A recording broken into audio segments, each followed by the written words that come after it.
ఆయన యొక్క సన్నిధిని వెతకాలి. మొదటి దినవృత్తాంతముల గ్రంథము 16 చాప్టర్ వర్స్ 11, యెహోవాను ఆశ్రయించుడి, ఆయన బలమును ఆశ్రయించుడి, ఆయన సన్నిధి నిత్యము వెదకుడి, ఆయన సన్నిధి నిత్యము వెతుకుడి. ఏమంటున్నాడు ఇక్కడ? యెహోవాను ఆశ్రయించు, ఆయన బలమును ఆశ్రయించు, ఆయన సన్నిధిని నిత్యము వెతుకుడి. ప్రయాసపడాలి దేవుని సన్నిధి వెతకడానికి, దేవుని వాక్కును వినడానికి పరుగులు తీసుకుంటూ రావాలి, వెతకాలి, ఆయన బలమును వెతకమని చెప్పాడు. మత్తయి 6:33, మొదట నా రాజ్యము నా నీతిని వెదకుడి. చూసారా, వెదకుడి అని అంటున్నాడు. ఏం వెతకాలి? ఆయన సన్నిధిని వెతకాలి, ఆయన బలమును వెతకాలి. ఫర్ ఎగ్జాంపుల్, ఈ వారం ఇక్కడ జరుగుతుంది, వచ్చే వారం వేరే చోట జరుగుతుంది. ఏం వెతుకుతాంలే, ఏం కొనుక్కుంటాంలే, ఏ ఫోన్లు చేస్తామని చెప్పి ఇంట్లో ఉండిపోతున్నావు. నువ్వు దేవుని సన్నిధిలో నువ్వు ఆనందించడానికి, దేవుని వాక్యాన్ని వినడానికి వెతుక్కుంటూ రావాలి. వెతుక్కుంటూ వెళ్ళట్లేదు? హాస్పిటల్లో ఆ ట్రీట్మెంట్ కోసం వెతుక్కుంటూ వెళ్ళట్లేదా? సినిమా థియేటర్లు వెతికేటువంటి వారు ఉన్నారా? అంటే కొత్తగా ఎవరన్నా ఈ ఊరు వస్తే ఎక్కడ సినిమాలు ఉన్నాయండి అని వెతుక్కుంటూ వెళ్తారే. ఆ తర్వాత ఇంకా మనం చెప్పాలంటే చాలామంది పాప సంబంధమైన కార్యాల కొరకు వెతుక్కుంటూ వెళ్తారు. మరి దేవుని సన్నిధిని రావడానికి ఎందుకు వెతకట్లేదు నువ్వు? ఆయన బలాన్ని, ఆయన నీతిని ఎందుకు వెతకట్లేదు? ఆయన నీతిని, ఆయన రాజ్యాన్ని ఎందుకు వెతకట్లేదు? నీ జీవితంలో ఆయన నీతిని, ఆయన రాజ్యాన్ని నువ్వు వెతికినప్పుడు నీ జీవితంలో అన్నీ నీ వెంట వస్తాయట. స్తోత్రం చెప్పండి. మొదట ఆయన రాజ్యాన్ని, నీతిని ఏం చేయాలి? అక్కడ చాలా క్లియర్గా చెప్పాడు. So first you need to seek his presence, you need to seek his presence and his righteousness. ఆయన సన్నిధిని, ఆయన రాజ్యాన్ని, హిస్ కింగ్డమ్ని వెతకాలి. అప్పుడు నిజంగా అవన్నీ మీకేమొస్తాయి? అనుగ్రహించబడతాయని దేవుని నాకు తెలుస్తుంది. ఈమె తన కోరికను సిద్ధింప చేసుకోవడానికి, తన కోరికను నెరవేర్చుకోవడానికి, నువ్వు కోరినట్లే నీకు జరుగును గాక అని యేసుప్రభువు అనడానికి కారణం ఏంటంటే యేసయ్యను వెతికింది. స్తోత్రం చెప్పండి. మీరు కూడా వెతకండి, మీతో మీ కోరికలు తీర్చబడతాయి. రెండోదిగా, వెతుకుడు ద్వారా లాభం ఏంటి? యేసయ్యను వెతికితే ఏంటంటే మొదటగా ఆయన నీకు ప్రత్యక్షం అవుతారు. ఆయన ఖచ్చితంగా ఆయన తన యొక్క ప్రత్యక్షత నీకు అందిస్తాడు, తన వాక్య ప్రత్యక్షత నీకు ఇస్తాడు, తన యొక్క దర్శనాన్ని నీకు ఇస్తాడు. రెండోదిగా, ఎవరైతే వెతుకుతారో వారి ప్రార్థనలకు దేవుడు జవాబునిస్తాడు. ఆమెను చెప్పండి. మీరు ఇంటికి వెళ్ళిన తర్వాత 2వ దినవృత్తాంతముల గ్రంథము 7వ అధ్యాయం 14 వచనం చదువుకోండి.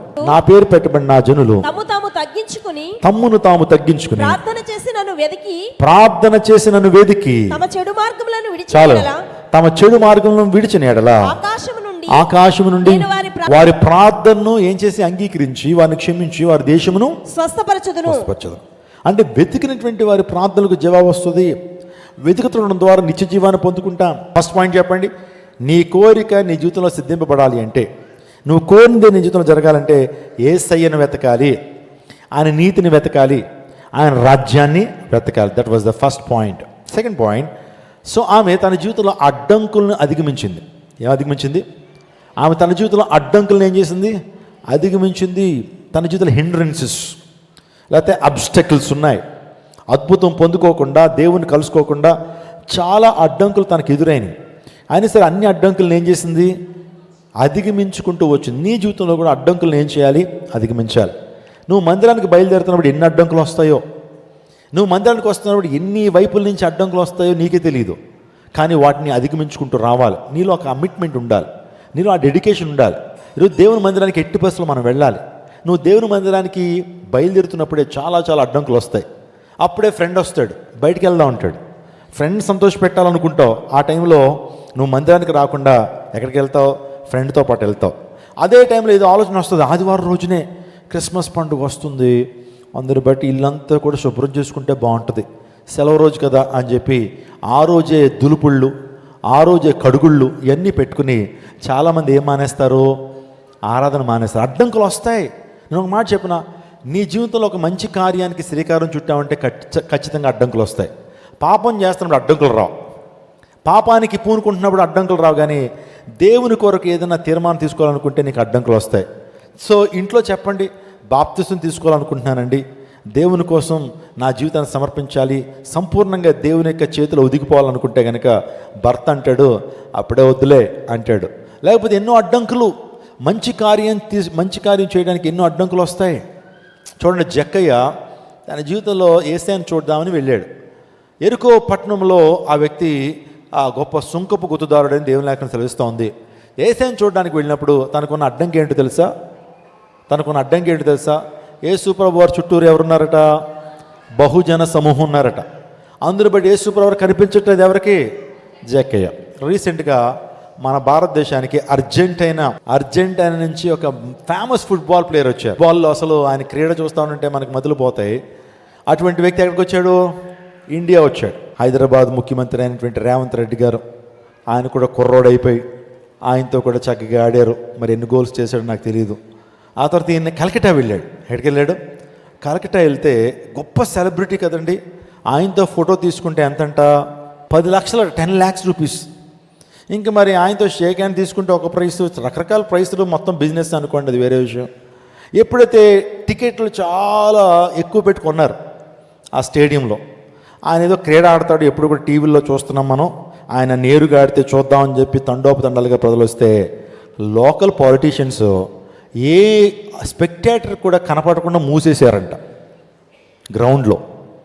ఏంటి, ఆయన ముఖం కూడా కనపడకుండా ఏం చేశారట వీళ్ళని మొత్తం గుంపు కూడేసి, మెస్సీ ఎక్కడ ఉన్నాడో తెలియలేదు వాళ్ళకి. ఇంకా వాళ్ళ బంధువులు, వాళ్ళ పిల్లలు, వాళ్ళందరూ కూడా షేక్ హ్యాండ్ తీసుకుంటున్నారు. ఆ తర్వాత షేక్ హ్యాండ్స్ తీసుకుంటున్నారు, ఫోటోగ్రాఫ్స్ తీసుకుంటున్నారు. ఇంకా ప్రజలకు విపరీతమైన కోపం వచ్చేసింది. మా దగ్గర ఇన్ని వేల రూపాయల టికెట్లు కొనిపించి ఆడించకపోగా పైగా ఏంటంటే ఆయన కనపడకుండా మమ్మల్ని చేశారని చెప్పి మొత్తం స్టేడియంలో ఉన్నటువంటి టేబుల్స్, స్టేడియంలో ఉన్నటువంటి కుర్చీలు అన్నీ పగలగొట్టేశారు. ఇంతకాల బాధ ఏంటి? మెస్సీని మాకు కనపడకుండా చేశారు ఈ లోకల్ పాలిటీషియన్స్ అని నిజంగా వారి కోపం అంతా తెచ్చుకున్నారు. మనం చూస్తున్నాం అది. సో ఆ మెస్సీ వచ్చినప్పుడు ఏం జరిగిందో ఇలాంటి పరిస్థితి జక్కయ్య కూడా ఎదుర్కొన్నాడు. ఎరుకో పట్టణంలో యేసయ్య కనపడనివ్వకుండా బహుజన సమూహం అంతా కూడా గుమ్ముగూడిపోతే కనపడలేదు కానీ చెప్పి అక్కడ 2 మొక్కలు పీకేసి 2 చైర్లు బద్దలు కొట్టేసి ఇంటికి వెళ్ళిపోయాడా. డిసైడ్ అయిపోయాను ఈ రోజున యేసయ్యని చూద్దామని. ఎన్ని అవాంతరాలు వచ్చినా నా ముందు ఒక 8 అడుగులోడు ఉన్నా సరే నేను ఆడి భుజాలు ఎక్కడన్నా యేసయ్యని చూస్తాను. అంతేగాని ఈరోజు ఖాళీ చేతులతో, ఉత్తి చేతులతో నేను ఇంటికి వెళ్ళను. నా భార్యతో చూసావా యేసయ్యను? చూడలేదని చెప్పలేను, చూసానని చెప్పాలని చెప్పి చూశాడు. చూస్తేనేమో మేడి చెట్టు కనబడుతుంది. ఇతనేమో గొప్ప ఆఫీసరు, ఇతనేమో income tax, commercial tax officer. ఇప్పుడు ఆ చెట్టు ఎక్కాడు అనుకోండి, ఎవరో చూస్తారు, ఏమండి మీరు చెట్టు ఎక్కారేంటి, మీ స్థానం ఏంటి, మీ హోదా ఏంటి, మీ పరపతి ఏంటి, చెట్లు ఎక్కుతున్నారేంటి అంటారని అనేటువంటి భావన కూడా ఉంది. అయినా సరే ఎలాగన్నా ప్రభువుని చూసి వెళ్ళాలి, ఎలాగన్నా ప్రభుని దర్శించుకుని వెళ్ళాలి, ప్రభు ముఖార విందాన్ని చూడాలని ఆ యొక్క గొప్ప ఆఫీసరే జక్కయ్య మేడి చెట్టు ఎక్కేసాడు. స్తోత్రం చెప్పండి. పొట్టివాడట, వాస్తవానికి కొద్ది షార్ట్ మ్యాన్. అందుని బట్టి ప్రభువుని చూడలేని పరిస్థితుల్లో ఆయన చెట్టు ఎక్కేసినప్పుడు అద్భుతం చూడండి. దేవుణ్ణి వెతికాడు, తన జీవితంలో అడ్డంకులు వచ్చి అడ్డంకులను అధిగమించాడు. తద్వారా దేవుని యొక్క కటాక్షాన్ని జక్కయ్య పొందుకున్నాడు. యేసు ప్రభు వారు కరెక్ట్గా చెట్టు దగ్గరికి వచ్చి జక్కయ్య త్వరగా దిగన్నాడు. షాక్ అయిపోయాడు. యేసయ్యకి ఎలా తెలుసు నా పేరు, యేసయ్యకి ఎలా తెలుసు నా స్థితి, అసలు చెట్టు ఎక్కానని ఎవరు చూడలేదే, నేను అనుకుంటున్నాను నన్ను ఎవరు చూడలేదు అనుకున్నాను. యేసు ప్రభు ఎల్లంత దూరంలో ఉన్నాడు, నేను ఎక్కానని ఆయనకి ఎలా తెలుసు? God knows everybody. God knows your intentions, God knows your tears, God knows your health issues, God knows your financial problem. దేవునికి నీ ఫినాన్షియల్ ప్రాబ్లం తెలుసు, నీ హెల్త్ ఇష్యూస్ తెలుసు, ఆయనకి సమస్తం కూడా తెలుసు. నీ బాధ తెలుసు, నీ వేదన తెలుసు, లేకపోతే నీ జీవితంలో పడుతున్నటువంటి ఆ యొక్క వేదన నిట్టూర్పుల ప్రభుకు తెలుసు. ఆయన సమస్తమును ఎరిగినటువంటి వాడు. స్తోత్రం చెప్పడం హల్లెలూయా. నా ప్రియదేవచనాగమ ఈ యొక్క సురోఫెనిక స్త్రీ ఆయన ఎక్కడ ఉన్నాడో ఆ ప్రాంతం కనుక్కోవడానికి చాలా ప్రయాసపడింది. ఎవరు చెప్పలేదు, ప్రభువారు చెప్పారు నేను ఇక్కడ ఉన్నట్టు ఎవరికి చెప్పొద్దు అని చెప్పాడు ఆయన.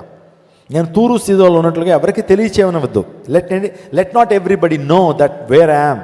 నేను ఎక్కడున్నానో ఎవరికి చెప్పొద్దని యేసు ప్రభు వారు చాలా క్లియర్గా మాట్లాడుతూ వచ్చారు. రెండోది ఆలోచన చేస్తున్నప్పుడు ఆయన శిష్యుల ద్వారా కూడా ఆమెకు ఇబ్బంది కలిగింది. యేసు ప్రభు వారు ఆ మాట చెప్పిన తర్వాత ఎవరైనా లోపల రానిస్తారండి? నాకు కొద్ది ప్రైవసీ కావాలయ్యా, నన్ను కొద్దిసేపు ఎలా వదిలేండి, నన్ను ఒంటరిగా వదిలేయండి అన్నాడు ప్రభు. మరి ఏ శిష్యుడైనా సరే మళ్ళీ ఎవరైనా పంపిస్తూ ఉంటారా? మనకి హాస్పిటల్కి వెళ్తే డాక్టర్స్ ఉంటారు, ఆ తర్వాత ఎవరు ఉంటారు? నర్సులు ఉంటారు, ఆ తర్వాత రిసెప్షనిస్టులు ఉంటారు, అంతే కదండి. సో మీరు ఎవరైనా ఇక్కడ నర్సులు కానీ రిసెప్షనిస్ట్ ఉంటే బాధపడదని ఒక విషయం చెప్తాను. అదేంటంటే డాక్టర్ గారు కూల్గానే ఉంటారు, కానీ అక్కడ ఉంటారు కొంతమంది ఇంకా వాళ్ళు చాలా ఇబ్బంది పెడతా ఉంటారు అన్నమాట, చాలా ఇబ్బంది పెడతా ఉంటారు. మరి డాక్టర్ గారు ఇన్స్ట్రక్షన్స్ ఇస్తారో మనకు తెలియదు, కానీ వీళ్ళు అసలు చాలా స్ట్రిక్ట్గా ఉంటారన్నమాట హాస్పిటల్లో. అంటే కొన్ని సందర్భాల్లో దేవుడు వరం ఇచ్చిన పూజారి వరం ఇవ్వనట్లు శిష్యులు కూడా మామూలు వరక్షణ చేసి ఉండరు వాళ్ళు. శిష్యులు కూడా ఏంటి, అస్సలు ప్రభు చాలా బిజీగా ఉన్నారు, మాకు చెప్పారు, అస్సలు వెళ్ళటానికే లేదు అని ఎంత ఇబ్బంది పెట్టుంటారు ఆమెను. లేదండి, ఒక్క అవకాశం అండి, చాలా దూరం నుంచి వచ్చానండి, ప్లీజ్ అండి ఒక్కసారి ప్రభుతో ఒక్క చిన్న ప్రేయర్ రిక్వెస్ట్ చెప్పుకుని వెళ్ళిపోతానంటే, అమ్మ లేదమ్మా, ఏసే చాలా బిజీ అయిపోయారు, చాలా ఆయనకి రెస్ట్ లేదు, రాత్రంతా ఆయన పరిచర్యలో ఉన్నాడు, దయచేసి వెళ్ళిపోండి, తర్వాత వద్దురుగానని ఎన్నో మాటలు చెప్పుంటారు. అయినా సరే వాళ్ళ కాళ్ళ వేళ్ళ పడి ఆమె సంశయం చెప్పుకుని ఏడ్చిందేమో, బతుములాడిందేమో తెలీదు, ఆ అడ్డంకును కూడా ఆమె ఏం చేసింది, అధిగమించింది. అప్పుడు తీరా ప్రభు దగ్గర తీసుకొచ్చేశారు, మొత్తానికి సాధించింది, దేవుడు ఎక్కడున్నాడో తెలుసుకుంది, తూరు సోదరులు ఉన్నాడని ఆమెకు అర్థమైంది, వచ్చేసింది, శిష్యులను కన్విన్స్ చేసేసింది.